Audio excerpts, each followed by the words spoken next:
Glansman e eu estou aqui com vocês para a gente falar um pouquinho do concurso da Polícia Penal de Minas Gerais. Qual é o concurso da Polícia Penal de Minas Gerais? É o antigo agente penitenciário que recebeu essa nova denominação. Nós temos um edital previsto aí para sair até julho, segundo o secretário de Segurança de Minas Gerais. E vem aqui comigo que eu vou te contar algumas coisas importantes sobre esse concurso. Para o concurso de 2021, nós teremos aqui 2.420 vagas. É vaga pra caramba. Com o único requisito é o ensino médio completo, com a remuneração inicial de R$ 4.631,25. Então, não preciso nem enfatizar como é uma ótima oportunidade. Quero lembrar que não espere chegar esse até julho, sair o edital para você começar a estudar. É fundamental que você comece a estudar hoje. Ah, mas hoje é final de semana, mas hoje é feriado. Não importa, não sei o dia que você está tomando conhecimento desse concurso. Começa desde já, porque vai fazer a diferença. No edital passado, que na verdade nem foi um concurso público, nós tivemos um processo seletivo para a contratação de temporários. O que foi cobrado? Nós temos língua portuguesa, nós temos raciocínio lógico e nós temos conhecimentos gerais. Dentro do conhecimentos gerais, temos aqui Constituição, algumas noções da Constituição Federal, algumas leis federais, um pouco sobre direito penal, uma legislação específica. Então o edital está bem tranquilo.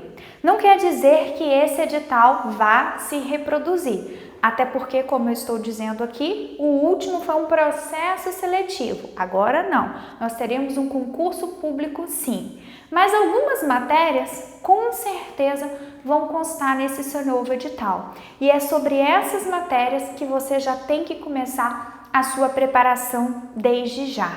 Para já adiantar um pouquinho, para você ter um gostinho sobre aquilo que você vai enfrentar, nós vamos tratar um pouquinho de uma lei que é de fundamental importância para a sua prova. É uma lei que estará com certeza no seu edital e é uma lei que você não precisa só saber, não. Você precisa decorar certos pontos para gabaritar as questões referentes. Mas você vai ver aqui comigo que com uma leitura guiada, comigo fazendo essa tradução do que a lei quis dizer, trazendo explicações, vai ficar muito fácil gabaritar as questões dessa lei. Te provo isso com questões que nós vamos resolver ao final. Vamos começar então a falar um pouquinho desta lei, que é a Lei 869. É a Lei 869 de 52, que é o Estatuto dos Funcionários Públicos Civis do Estado de Minas Gerais. Antes da gente adentrar no Estatuto, eu quero que você entenda o que é um Estatuto. Basicamente, se você for trabalhar na administração pública, você pode estar sujeito a dois regimes diferentes. Você pode estar sujeito a um regime estatutário ou você pode estar sujeito a um regime seletista. O que é isso, professora? A depender do órgão da administração pública, da entidade pública que você for prestar concurso, os seus direitos, os seus deveres, as suas responsabilidades podem estar previstas em uma lei. Essa lei que vai trazer direitos, responsabilidades, deveres desse servidor público, ela recebe o nome de Estatuto. Estatuto dos Servidores dos Funcionários Públicos Civis. Então, nós temos aqui, para esses servidores que são regidos por esse estatuto, nós temos o regime estatutário. Você vai fazer concurso, vai passar nesse concurso e você vai ser detentor de um cargo efetivo. Você será um servidor público. Mas, se você, em vez de fazer concurso para o Estado de Minas Gerais, você fizer concurso para uma empresa pública, uma sociedade de economia mista do Estado, os seus direitos, os seus deveres, as suas responsabilidades estarão naquela lei que é conhecida como CLT. Então, eu falo que esse é o regime seletista que vem de CLT. Esse regime seletista não importa para a gente aqui, porque o que nós vamos ver aqui, alguns pontos importantes para você ir pegando um gostinho, é do regime estatutário, que nada mais é do que uma lei, a lei que nós vamos ver agora, que vai regulamentar os direitos, os deveres, as responsabilidades para aquele que trabalha para o Estado de Minas Gerais, que será servidor público do Estado de Minas Gerais. E já começamos aqui nessa lei, repetindo, Lei 869 de 52, no artigo 1º, trazendo essa informação que eu te dei. Esta lei regula as condições de provimento em cargo público. Todo aquele que faz parte desse regime estatutário entra nesse regime por meio de concurso público, é detentor de um cargo público. E essa lei vai regulamentar os direitos, as vantagens, os deveres e as responsabilidades dos funcionários. Funcionários que hoje, com a Constituição Federal de 88, que é após essa lei, é mais comumente chamada de servidor público. Mas aqui eu tenho uma observação para fazer para você. Só abrange os funcionários civis do Estado. Você não será um servidor, um funcionário militar. Não. Para militar, se você fizer concurso para Polícia Militar de Minas Gerais, aí é outra legislação, outro estatuto. Então aqui eu já faço recorte para vocês, é somente para os civis. Funcionário público será você. Quem será você dentro da administração pública? Funcionário público ou servidor público é a pessoa que foi legalmente investida em um cargo público. Investida é aquela pessoa que legalmente, observando os requisitos da lei, ocupa um cargo público. Então você imagina aqui um espaço lá na administração pública. Nós vamos ver que esse espaço, que é chamado de cargo público, ele é criado por lei. A partir do momento que uma pessoa faz um concurso público, é aprovada nesse concurso público, ela irá entrar nesse cargo público. Então, é exatamente o que fala. Funcionário é aquele que adentrou nesse cargo público na forma que a lei determina. Vamos ver o conceito de cargo público. Cargo público é criado por lei. O que a questão vai tentar te confundir? Cargo público é criado por decreto, é criado por resolução. Não. Cargo público, a criação é por meio de lei. E eu não crio, quando a lei vai criar cargo público, ela não coloca aproximadamente, não coloca uma definição genérica, ela tem que criar em número certo.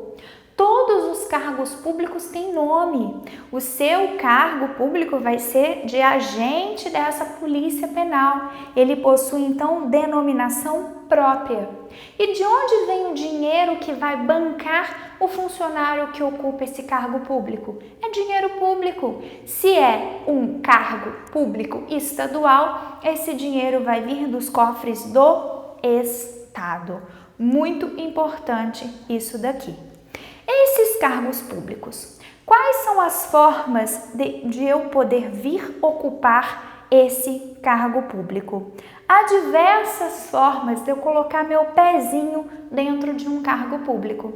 Essas formas são chamadas pelo artigo 12 de formas de provimento. Provimento, você vai entender comigo que são formas de entrar, formas de entrada em um cargo público. Pode acontecer de eu colocar o meu pezinho num cargo público pela primeira vez. Isso eu digo que é uma forma de provimento originária. Eu nunca ocupei cargo público na minha vida. Eu vou colocar meu pezinho lá pela primeira vez. Como que chama esse provimento originário? Essa primeira vez que eu vou colocar meu pé no cargo público. É a nomeação, que nós vamos ver quais são as hipóteses de nomeação.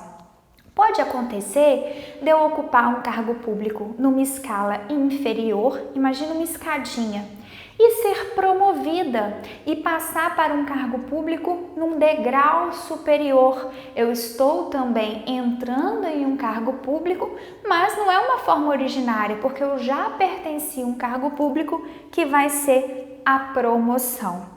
A transferência é considerada inconstitucional, nós não temos. A reintegração, você vai estudar comigo o que é. Readmissão, também não temos mais. A reversão, você vai ver, e o aproveitamento. Então, nós vamos falar aqui um pouquinho da nomeação, da reintegração, da reversão e do aproveitamento. Essa diferenciação, com toda certeza, vai estar na sua prova. Então, vamos entender um pouquinho. Primeiramente, para você colocar o seu pezinho num cargo público, você precisa cumprir alguns requisitos. Vamos ver quais são esses requisitos que estão no artigo 13. Ser brasileiro. Cuidado que aqui a lei não exige que seja brasileiro nato. Só quem pode exigir que um cargo público seja ocupado por um brasileiro nato é a Constituição Federal. Aqui, então, cabe ser brasileiro nato ou naturalizado, mas não pode ser estrangeiro em regra.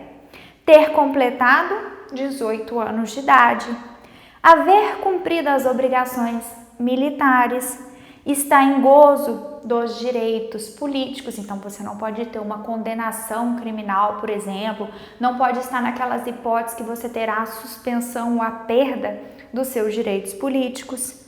Ter boa conduta, nós temos aqui um conceito mais aberto, nesses concursos nós temos aquela fase chamada de investigação social. Ter boa saúde, a boa saúde como que você vai comprovar? Você vai comprovar por inspeção médica e passar no concurso público, é para isso que você está assistindo essa aula. Ter habilitado previamente em concurso público. Mas o concurso público é sempre obrigatório? Não, porque há duas formas de você ocupar um cargo público e nós já vamos ver isso. A forma mais tradicional é por concurso público. Você será um servidor efetivo. Mas a outra forma de ocupar um cargo público nós vamos ver mais à frente. Por isso que nós temos um salvo aqui. E atender às condições pessoais, especiais, aquelas que estarão lá no edital. O edital é a lei do concurso público, você tem que atender os requisitos que estão no edital. Lembra que eu te falei que a forma que eu coloco o meu pezinho em primeira vez num cargo público é a nomeação. Como eu estou colocando o meu pé pela primeira vez num cargo público, eu falo que a nomeação é uma forma de provimento. Lembra que provimento é igual entrada em um cargo público? Provimento originária. Por quê? É a primeira vez que a pessoa vai colocar o pé dela dentro de um cargo público. Ela pode ser de duas hipóteses, de duas espécies. Pode ser uma nomeação em caráter efetivo, será você. Como que você é nomeado em cargo público em caráter efetivo? Após uma aprovação em um concurso público. Ou pode ser cargo em comissão. O cargo em comissão é exceção ao concurso público. O cargo em comissão, você não faz concurso público, você é nomeado pela autoridade competente. São aqueles cargos que só prestam para 3 atividades. Eu tenho ali chefia, direção ou assessoramento. É aquele cargo que você não torna estável no cargo. É de livre nomeação, cargos baseados na confiança e de livre exoneração.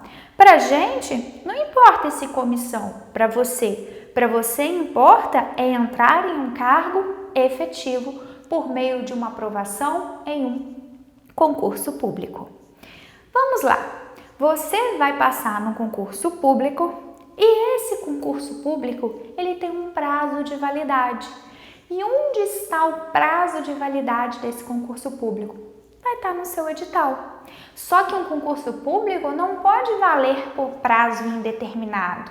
Um concurso público não pode valer por 10 anos. A Constituição Federal, ela traz uma norma importante para a gente. Ela fala que todo concurso público pode ter uma validade de até 2 anos. Onde que eu vou encontrar qual que é o prazo do meu concurso? No seu edital. Então pode vir no edital falando que o concurso público vale 1 ano? Sim. 6 meses? 30 dias? 2 anos? Pode. O que não pode é passar, ok? E esse prazo inicial? Cabe a prorrogação? Muito importante aqui. A prorrogação, ela é cabível, sim, mas ela é cabível por igual período. O que significa isso? Se no seu edital consta que o concurso vale 6 meses, eu posso prorrogar por igual período. Qual é o período fixado? 6 meses. Então, ele pode valer 6 meses mais 6 meses. Qual que é o prazo máximo de validade de um concurso público? Prazo máximo é de 2 anos. Então, se vier no seu edital que ele vale 2 anos, cabe prorrogação? Se no seu edital falar que cabe prorrogação, cabe. E sempre a prorrogação é por um período igual àquele inicialmente fixado. Vai caber prorrogação por mais 2 anos. O que eu quero te perguntar aqui? Passaram-se os primeiros 2 anos, o concurso foi prorrogado. Eu tenho, então, um prazo a mais de 2 anos.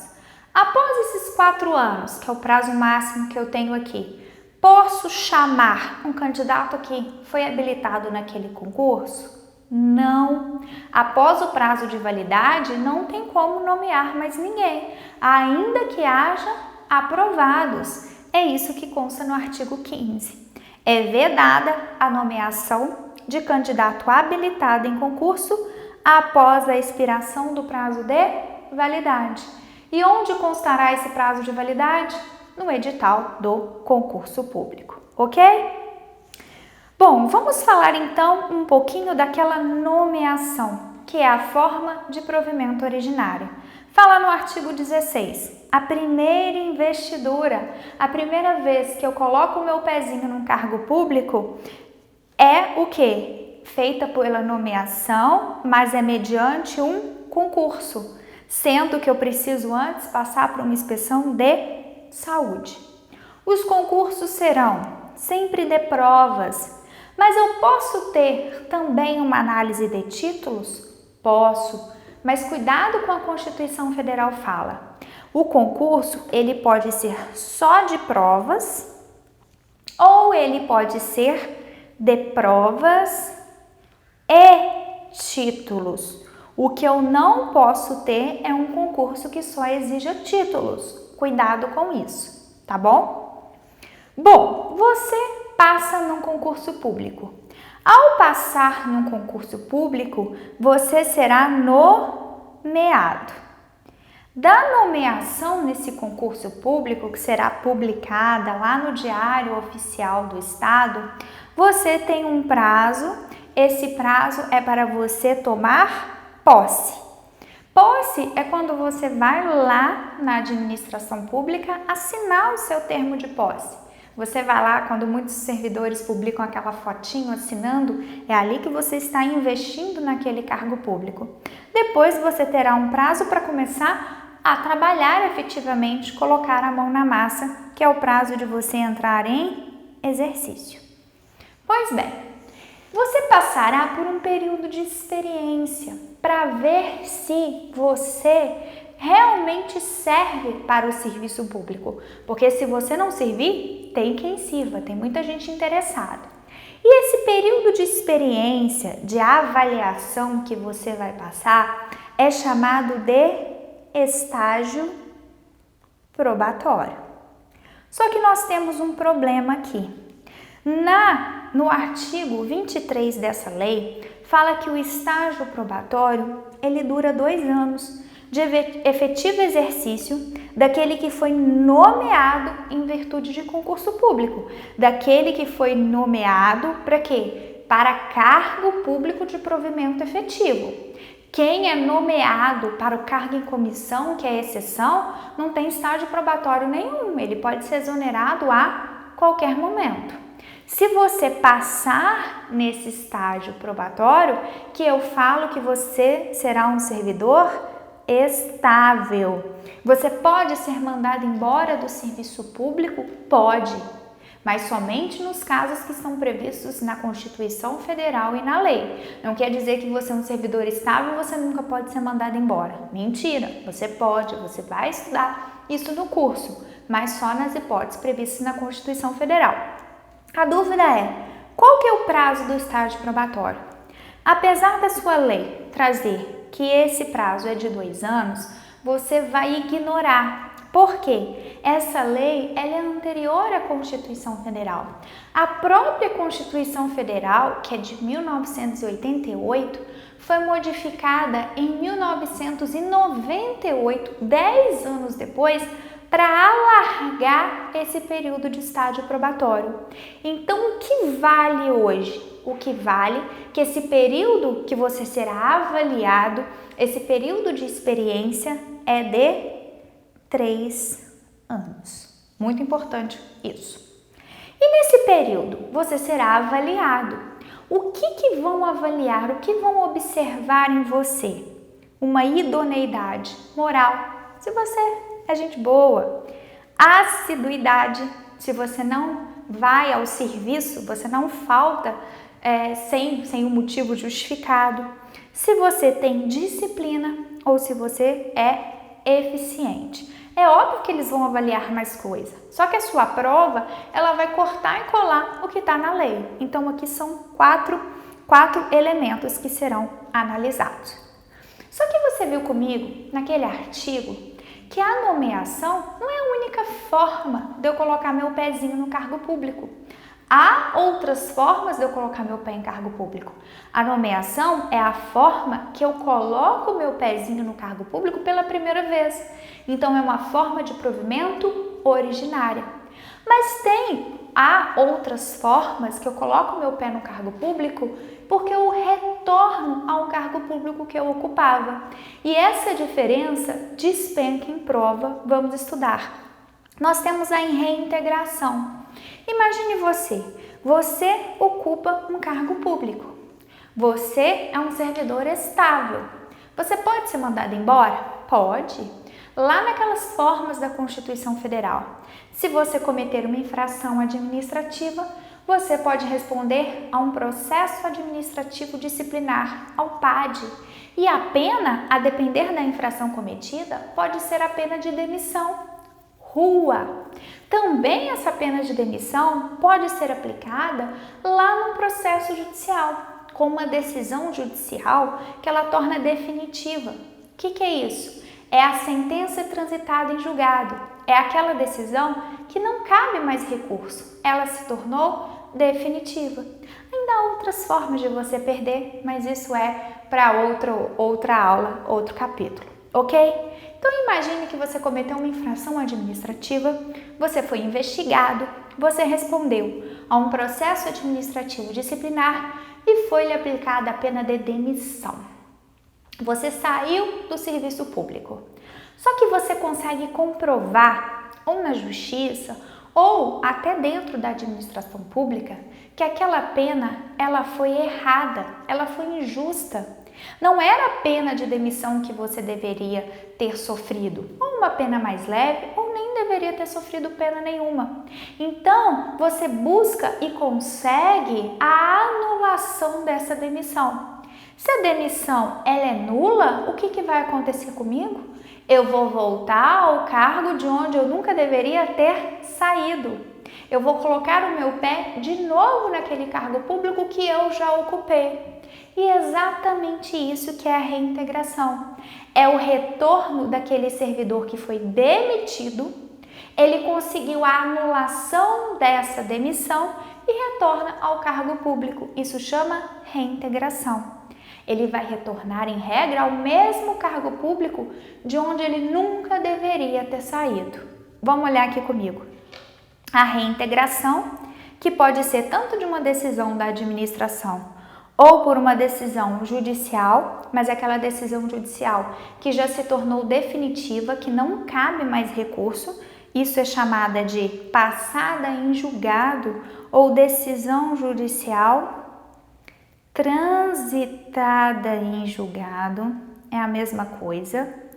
É o ato pelo qual o servidor que foi demitido, marque a palavra demitido, volta, reingressa ao serviço público.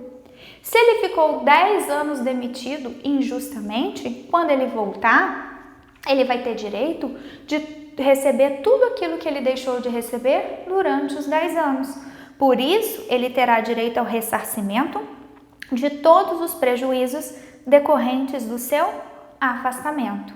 A regra, ele volta pelo mesmo cargo que ele ocupava. Ah, mas o cargo que ele ocupava não existe mais. O que a gente faz? Se o cargo que ele ocupava não existe mais, ele volta para o cargo que foi transformado. Ok? Cuidado, muito importante.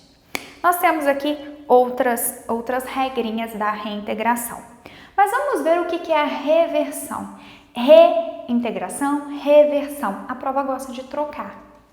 Imagine que você é servidor e você tem ali uma deficiência, uma doença que te torna incapacitado para o serviço. Te torna ali incapacitado para continuar trabalhando. O que vão tentar fazer com você?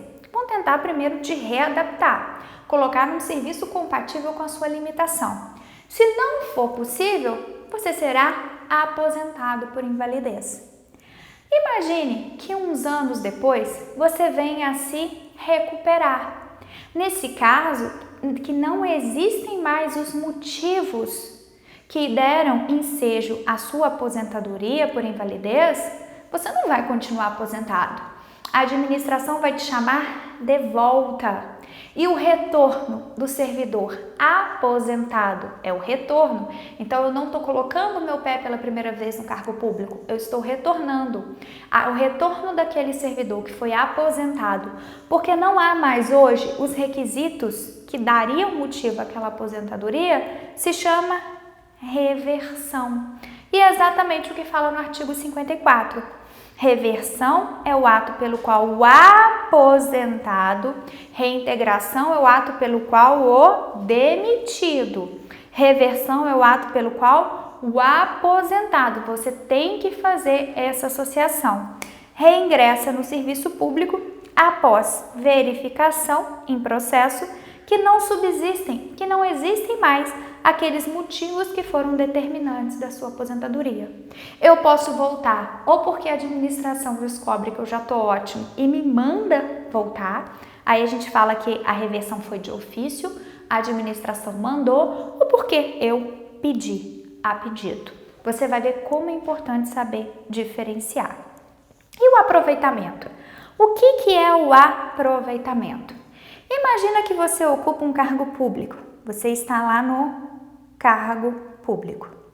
Imagina que esse cargo público, ele é extinto, não existe mais esse cargo público. O que faz com você? Você pode ser colocado em disponibilidade. O que é isso? Você fica na sua casa esperando um cargo público reaparecer para você vir ocupado. Lembrando que para um cargo público reaparecer, para um cargo público ser criado, eu preciso de lei. E esse tempo que eu vou esperar o cargo público ser criado, eu recebo? Você recebe sim, mas recebe proporcional ao tempo de serviço que você trabalhou antes de ficar em disponibilidade. Aí você acorda com a seguinte notícia: Foi criado o seu cargo público, volte ao serviço público.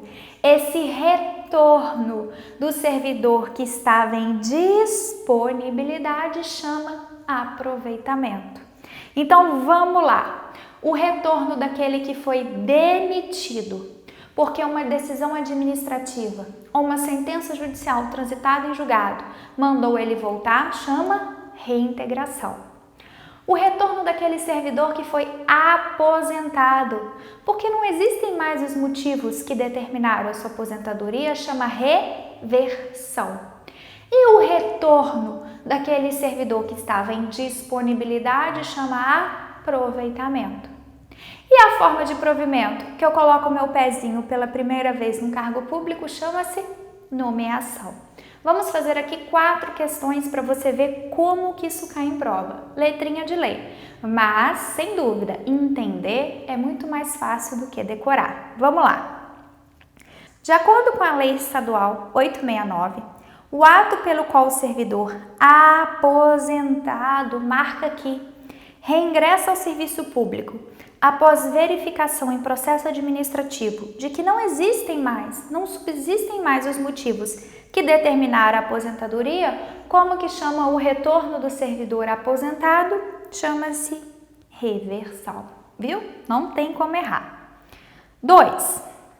Segundo a Lei 869, o aproveitamento também é uma forma de provimento, mas é o retorno daquele servidor que estava em disponibilidade. Vamos procurar. Demitido não. O retorno daquele que foi demitido chama-se reintegração. O retorno daquele que estava em disponibilidade, exatamente letra B, chama-se aproveitamento. 3. Não é forma de provimento. Lembra que nós vimos uma listinha? Nomeação, promoção, reintegração, reversão. Tá lembrado? Aproveitamento. O que está perguntando aqui, o que não é forma de provimento, lá prevista no estatuto. Reintegração é o retorno daquele que foi demitido e teve essa demissão anulada por processo administrativo ou por decisão judicial transitada em julgado. Promoção é quando eu saio de um degrau de baixo e vou para o degrau de cima. Nomeação é a forma de provimento originária, que ela pode ser tanto porque eu passei no concurso público ou aquelas de cargo em comissão, livre nomeação e livre exoneração. Acesso não é, como está perguntando o que não é, você vai marcar a letra C. E última questão aqui.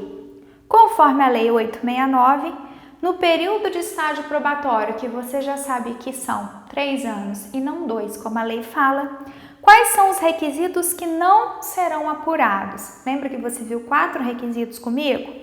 Assiduidade está lá? Tá sim.